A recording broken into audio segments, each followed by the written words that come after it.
बच्चों, कैसे हैं आप सब। आशा करती हूँ आप सब बहुत अच्छे होंगे। बच्चों, आज आपकी हिंदी की क्लास 4th का चैप्टर नंबर 12 शुरू करते हैं। आपके चैप्टर का नाम है बच्चों साक्षी पहुंची चांद पर। तो ये एक बहुत प्यारी सी कहानी है कि साक्षी चांद पर पहुंची। तो बच्चों आइए हम इस कहानी को शुरू करते हैं। तो सबसे पहले हम अपने पाठ का सार पढ़ेंगे, ठीक है। पाठ का सार है, प्रस्तुत कहानी में चांद की वास्तविकता को सपने में साक्षी का चांद से हुए संवाद, यानी चांद से उसकी बातें हुई हैं सपने में, ठीक है। संवाद के माध्यम से बताया गया है। आइए साक्षी और चांद के बीच हुए संवाद को अच्छे से पढ़ते हैं। क्लियर है बच्चों। तो बच्चों अब हम साक्षी के बारे में शुरू करते हैं। साक्षी को कहानी सुनाना बहुत अच्छा लगता था। वह सोने से पहले रोज एक कहानी सुनाती थी। एक दिन वह खिड़की से चांद को निहार रही थी। तो यहाँ बच्चों निहारने को क्या कहा है कि वो एकटुक होकर चांद को देख रही थी, ठीक है। चांद को देखकर वह बहुत प्रसन्न हुई। तभी वहां माँ आ गई और बोली, साक्षी बेटी अब तुम बहुत देर हो गई है, चलो सो जाओ। यानी उन्होंने कहा, जब साक्षी अपने रूम की खिड़की पर खड़ी हुई थी, वो चांद को देख रही थी, निहार रही थी, तो उसकी माँ ने कहा कि बेटा बहुत रात हो गई है, चलो सो जाओ, ठीक है। साक्षी बोली, नहीं माँ अभी थोड़ी देर में सो जाऊंगी, देखो ना कितना सुंदर है चांद, बिल्कुल गोल और चमकीला।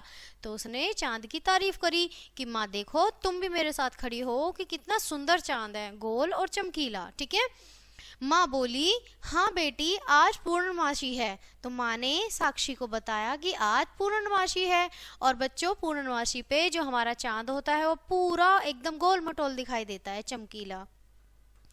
तो उसकी माँ ने उसे बताया, है ना, इसलिए तुम्हें चांद गोल और रूपहला दिखाई दे रहा है, ठीक है। साक्षी ने कहा, हाँ माँ मैं आज हमारी कक्षा में भी अध्यापिका से चांद के बारे में पढ़ाया था, मुझे बहुत मजा आया माँ, मैं भी चांद पर जाना चाहती हूँ। साक्षी ने ऐसा माँ से कहा, है ना। माँ बोली, हाँ हाँ बेटी यदि तुम मन लगाकर पढ़ाई करोगी तो अवश्य ही अपने इरादे में सफल हो जाओगी। सच माँ, साक्षी ने बोला, सच में माँ। फिर साक्षी ने उत्साह से पूछा, मतलब उत्साह से बहुत खुशी से पूछा कि हाँ हाँ हाँ क्यों नहीं। माँ ने उसके सिर पर प्यार से हाथ फेरते हुए कहा। साक्षी खुशी खुशी माँ की गोद में सिर रखकर लेट गई। उसने बहुत देर तक माँ से चांद सितारों की कहानी भी सुनी। यानी साक्षी ने अपनी माँ से चांद सितारों की कहानी भी सुनी। कहानी सुनते सुनते उसे नींद आ गई और वह सपनों की दुनिया में खो गई। उसके सामने रंगों के दायरे बनने लगे, खूब सारे रंग, लाल पीले और नीले। तभी उसकी बाहों से कोई चीज आकर टकराई। साक्षी ने देखा कि वह एक विशेष पोशाक थी जिसे चंद्रयात्री पहनते हैं। उसने जल्दी से वह पोशाक पहन ली। पास में ही एक चंद्रयान खड़ा था, उसमें से एक सीढ़ी निकली तो साक्षी ने सीढ़ी से उसमें प्रवेश किया। तभी यान में जोर से आवाज हुई, घर घर, और यान चांद की ओर उड़ने लगा। यानी जो चंद्रयान था वो चांद की तरफ उड़ने लगा। रास्ते में उसने देखा कि चांद बड़ी शान से चमक रहा था।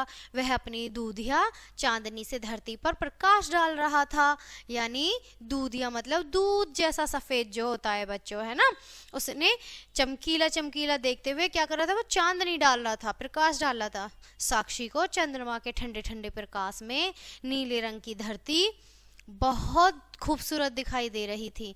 कुछ ही देर में चंद्रयान चंद्रमा पर पहुंच गया। यान के रुकते ही सीढ़ी बाहर निकली। साक्षी सीढ़ी से उतरकर चंद्रमा की सतह पर पहुंच गई। आप देख रहे हैं ये यहाँ पर यान की है पिक्चर और ये हमारे चांद की पिक्चर है। आगे देखते हैं।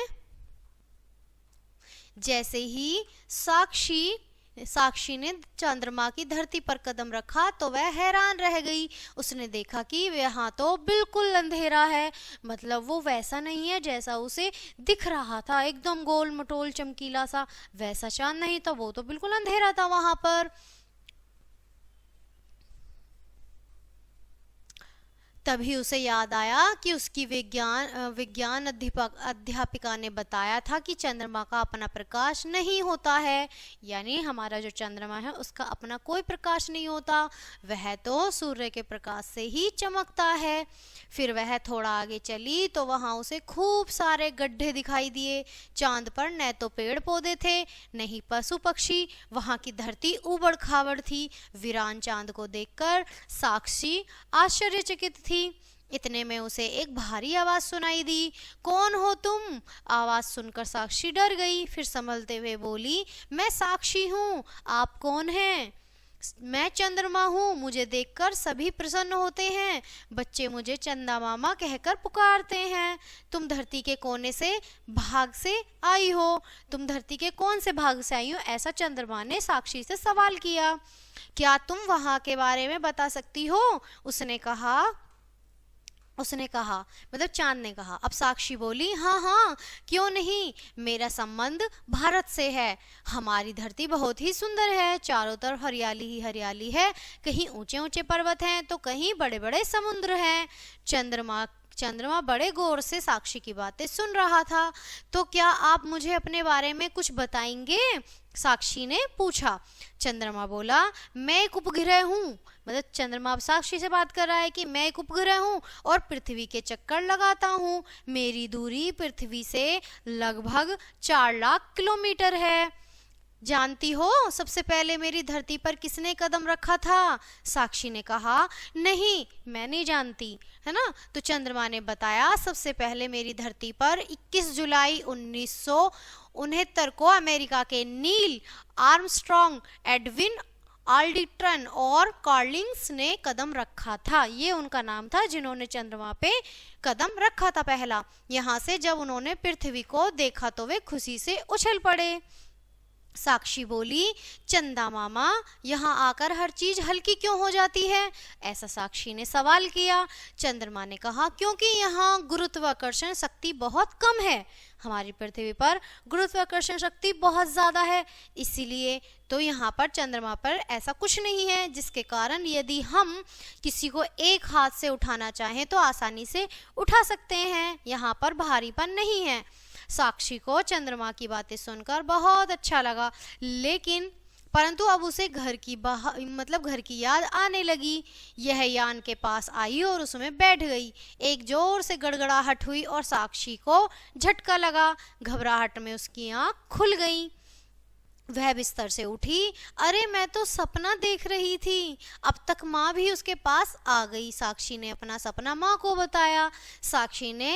माँ ने साक्षी को प्यार किया और कहा, बेटी, निसंदेह यह सपना था, पर मुझे विश्वास है कि यदि तुम इसी प्रकार मन लगाकर पढ़ाई करती रही तो तुम्हारा चांद पर जाने का सपना अवश्य ही साकार होगा।